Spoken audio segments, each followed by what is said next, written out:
If you go to the news right now and type Egypt, you'll see that Egypt just had elections, and those elections were sadly quite controversial. Some are for, some are against, some are blah blah blah. Politics is taking over the country, and in the process we forget the country. So I'm taking you with me on a journey to Egypt. And in that journey, I'm gonna show you zero government, zero politics, zero crap. Just the raw magic of Egypt. What you see behind me are hundreds of dogs eating 1 ton of food just to illustrate their point.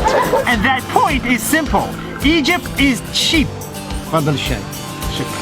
A 5-star luxury hotel is under 200 bucks. That is affordable. But when you go to the streets, it gets even more cheap. An entire McDonald's meal is $2. Another meal will cost you 50 cents. Eating with friends, that's $2. A tourist price souvenir, that's 20 cents. It's so cheap in Egypt that I can feed 600 of these dogs for 100 bucks. That's 13 cents to feed an animal.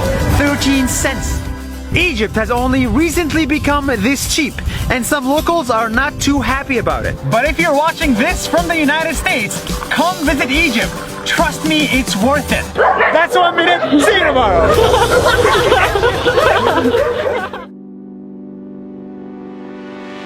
Hi, the following video is shot in the country of This is Egypt, the country you know for having old stuff. Like the pyramids, the Sphinx, and this. But the people that actually live in Egypt are surprisingly young. Over half the population of Egypt is under 25 years. That's younger than me. Which means many of the people you see around are young. The sellers are young, the magician is young, the rugby players are young, the parkour kids are young. All of this is right next to this. In the country with one of the oldest civilizations in the world, you'll be pleasantly surprised to find the youngest population. دقيقة واحدة. Nice! This is where I am, on top of a horse with a bunch of grain, running around to make a line in the sand. Because legend has it that this is how Alexander the Great, this guy, defined the border of his new city, Alexandria, with just a line of grain.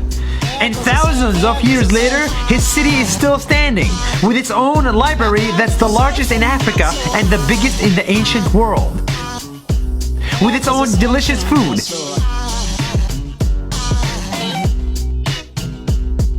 Good weather, and fascinating history. This is what I've wanted to see for years. Because Alexandria is the best example of how a few drops of grain with enough patience can create one of the most magical places in the world.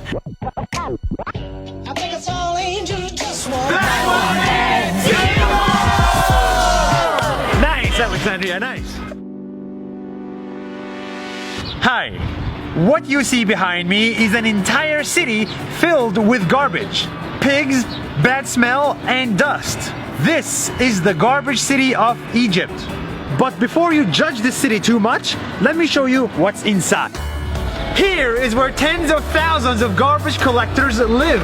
They collect the trash from Cairo and recycle it. So much that their recycle rate is impressively high, similar to that in the developed world. Here you will find many Christians living next to the largest church in the Middle East, entirely carved from stone.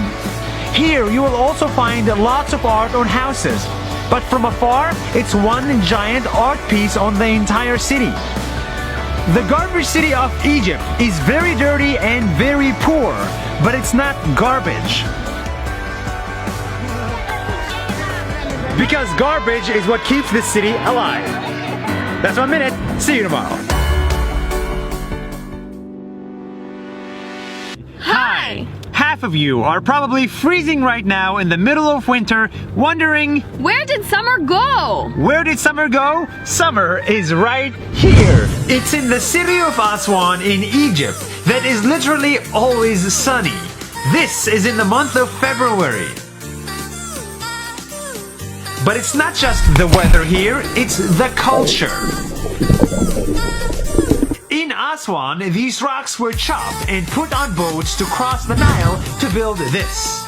In Aswan, temples have existed for thousands of years and people have lived for thousands more. Life is too short to spend it in the freezing weather. It's cold. Come to Aswan because here it's always summer. That's it for Egypt. That's 1 minute. See you tomorrow.